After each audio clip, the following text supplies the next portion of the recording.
ಎಲ್ಲರಿಗೂ ನಮಸ್ತೆ. ತಮ್ಮೆಲ್ಲರಿಗೂ ಬೃಂದಾವನ ಬೆಳಕು ಯೂಟ್ಯೂಬ್ ಚಾನಲ್ಗೆ ಆತ್ಮೀಯವಾದಂಥ ಸ್ವಾಗತ.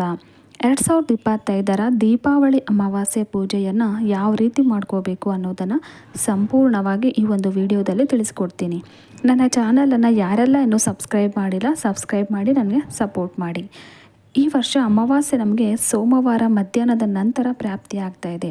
ಅಂದರೆ ಗೋಧೂಳಿ ಸಮಯದಲ್ಲಿ ಪ್ರದೋಷ ಕಾಲದಲ್ಲಿ ಈ ಒಂದು ಲಕ್ಷ್ಮೀ ಪೂಜೆ ಇರೋ ಕಾರಣ ಸಾಯಂಕಾಲ ನೀವು ತಾಯಿ ಲಕ್ಷ್ಮೀ ಪೂಜೆಯನ್ನು ಮಾಡ್ಕೋಬೇಕು. ಅಂದಿನ ದಿನ ನಾವು ಬೆಳಗಿನ ಜಾವ ಬೇಗ ಎದ್ದು, ಯಾಕಂದರೆ ಆ ದಿನ ನರಕ ಚತುರ್ದಶಿ ಕೂಡ ಇರೋ ಕಾರಣ ಆ ದಿನವೇ ನಮಗೆ ಪ್ರಾಪ್ತಿ ಆಗ್ತಾ ಇದೆ ಲಕ್ಷ್ಮೀ ಪೂಜೆ.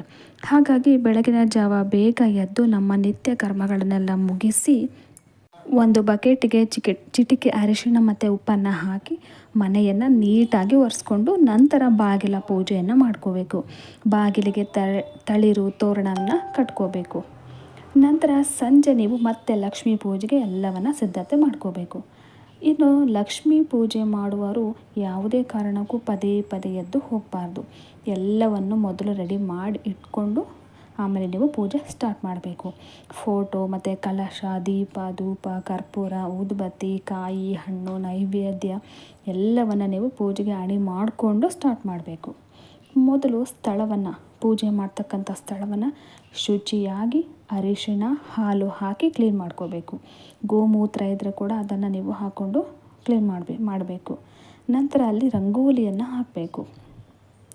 ಒಂದು ಮಣೆಯನ್ನು ಹಾಕಿ ನಂತರ ಅದರ ಮೇಲೆ ಒಂದು ವಸ್ತ್ರವನ್ನು, ಕೆಂಪು ವಸ್ತ್ರ ಹಾಕಿದರೆ ಒಳ್ಳೆಯದು, ಒಂದು ವಸ್ತ್ರವನ್ನು ಹಾಕಿ ಅದರಲ್ಲಿ ಅಕ್ಷತೆಯನ್ನು ಹಾಕಿ ಒಂದು ಲಕ್ಷ್ಮಿ ಮತ್ತು ಗಣಪತಿ ಫೋಟೋವನ್ನು ಇಡಬೇಕು. ನಂತರ ಮುಂದೆ ಕಲಶವನ್ನು ಇಡಬೇಕಾಗತ್ತೆ. ಒಂದು ತಟ್ಟೆಯಲ್ಲಿ ಅಕ್ಕಿ ಹಾಕಿ ಕಲಶವನ್ನು ಪ್ರತಿಷ್ಠಾಪನೆ ಮಾಡಬೇಕು. ಅಕ್ಕಿ ಮೇಲೆ ಶ್ರೀಮಂತ ಕುಂಕುಮದಲ್ಲಿ ಬರಿಬೇಕು. ಶ್ರೀಮಂತ ಬರಿಬೋದು ಅಥವಾ ಸ್ವಸ್ತಿಕನ್ನು ಅದು ನೀವು ಬಿಡಿಸಿ ಕಲಶವನ್ನು ಇಡಬೇಕಾಗತ್ತೆ.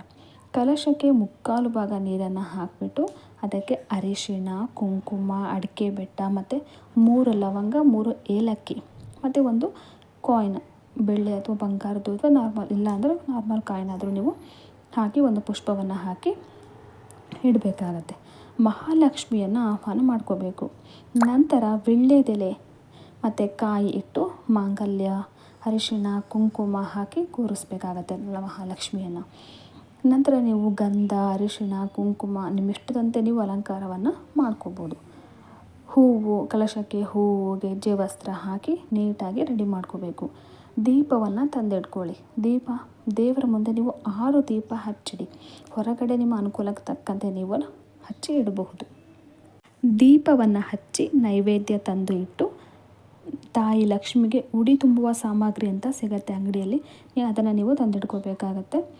ಅದೇ ಸಮಯದಲ್ಲಿ ಕುಬೇರ ಪೂಜೆಯನ್ನು ಮಾಡ್ಕೋಬೇಕು. ಹಾಗೆ ದೇವರ ಪೂಜೆಗೆ ಒಂದು ಚಂಬಲ್ಲಿ ನೀರನ್ನು ತಂದಿಟ್ಕೊಳ್ಳಿ ಮತ್ತು ಒಂದು ಪಂಚಪಾತ್ರೆ ಮತ್ತು ಉದ್ದರಣೆಯನ್ನು ಇಟ್ಕೊಳ್ಳಿ. ನಂತರ ಪೂಜೆಯನ್ನು ಸ್ಟಾರ್ಟ್ ಮಾಡಿ. ಮೊದಲು ಓಂ ಗಂ ಗಣಪತಿಯೇ ನಮಃ ಅಂತ ಮನಸ್ಸಲ್ಲಿ ಹೇಳಿಕೊಂಡು ನಂತರ ನಿಮ್ಮ ಗುರುಗಳನ್ನು ಮತ್ತು ಕುಲದೇವರನ್ನು ಪ್ರಾರ್ಥನೆಯನ್ನು ಸ್ಮರಣೆಯನ್ನು ಮಾಡಿಕೊಂಡು ಪೂಜೆಯನ್ನು ಸ್ಟಾರ್ಟ್ ಮಾಡಿ. ದೀಪಕ್ಕೆ ಅರಿಶಿಣ, ಕುಂಕುಮ, ಹೂವನ್ನು ಹಚ್ಚಿ ದೀಪವನ್ನು ಹಚ್ಚಬೇಕಾಗತ್ತೆ. ದೀಪ ಹಚ್ಚುವಾಗ ಒಂದು ಮಂತ್ರವನ್ನು ಬರುತ್ತೆ, ಆ ಮಂತ್ರವನ್ನು ಹೇಳ್ಕೊಳ್ಳಿ. ಗಣಪತಿಗೆ ನೀವು ನಂತರ ಹೂವು, ಅರಿಶಿಣ, ಕುಂಕುಮವನ್ನು ಹಚ್ಚಿ ಗಣಪತಿ ಪೂಜೆಯನ್ನು ಮಾಡ್ಕೊಳ್ಳಿ. ನಂತರ ನೀವು ಕಲಶ ಪೂಜೆಯನ್ನು ಮಾಡಬೇಕಾಗತ್ತೆ. ಕಲಶಕ್ಕೆ ಗಂಧ, ಅರಿಶಿಣ, ಕುಂಕುಮ, ಹೂವನ್ನು ಅರ್ಪಿಸಿ ಗೆಜ್ಜೆ ವಸ್ತ್ರವನ್ನು ಏರಿಸಿ ಕುಳಿತು ಪುಷ್ಪಾರ್ಚನೆಯನ್ನು ಮಾಡಬೇಕಾಗತ್ತೆ. ಪುಷ್ಪಾರ್ಚನೆ ಮಾಡುವಾಗ ಓಂ ಮಹಾಲಕ್ಷ್ಮಿ ನಮಃ ಅಂತ 108 ಬಾರಿ ನೀವು ಹೇಳಬೇಕು, ಅಥವಾ ಮಹಾಲಕ್ಷ್ಮಿ ಅಷ್ಟೋತ್ತರ ಬರುತ್ತೆ ಅದನ್ನು ನೀವು ಹೇಳ್ತಾ ಪುಷ್ಪಾರ್ಚನೆ ಮಾಡಬೇಕು. ಅರ್ಚನೆಯನ್ನು ಮಾಡಿ ನಂತರ ದೀಪವನ್ನು ಬೆಳಗುವಾಗ ಕೂಡ ನೀವು ಮಂತ್ರವನ್ನು ಹೇಳ್ಕೊಳ್ಬೇಕು. ನಂತರ ನೈವೇದ್ಯವನ್ನು ತೋರಿಸಿ. ತಾಯಿಗೆ ಪಾಯಸನ ತುಂಬ ಇಷ್ಟ, ಸಿಹಿ ಪಾಯಸವನ್ನು ಮಾಡಿ ಹಣ್ಣುಗಳನ್ನು ನೀವು ತೋರಿಸ್ಬೇಕಾಗತ್ತೆ. 5 ಬಾಳೆಹಣ್ಣು ನೀವು ಸಮರ್ಪಿಸಿ. ನಿಮ್ಮ ಮನಸ್ಸಿನ ಬೇಡಿಕೆಗಳನ್ನು ಕುಳಿತುಕೊಂಡು ನಿಧಾನವಾಗಿ ದೇವಿ ಹತ್ರ ಹೇಳಿಕೊಂಡು ಕೈ ಮುಗಿದು ಪ್ರಾರ್ಥನೆಯನ್ನು ಮಾಡಬೇಕು. ಇಷ್ಟೆಲ್ಲ ಆದಮೇಲೆ ಕೊನೆಗೆ ಆರತಿಯನ್ನು ಮಾಡಿ ನಮ್ಮ ಲೋಪ ದೋಷಗಳು ಏನೇ ಇದ್ದರೂ ಕೂಡ ಕಳೆದು ಹಾಕು ಅಂತ ನೀವು ಹೇಳಿಕೊಂಡು ಕೈ ಮುಗಿದು ಪ್ರಾರ್ಥನೆಯನ್ನು ಮಾಡ್ಕೋಬೇಕು.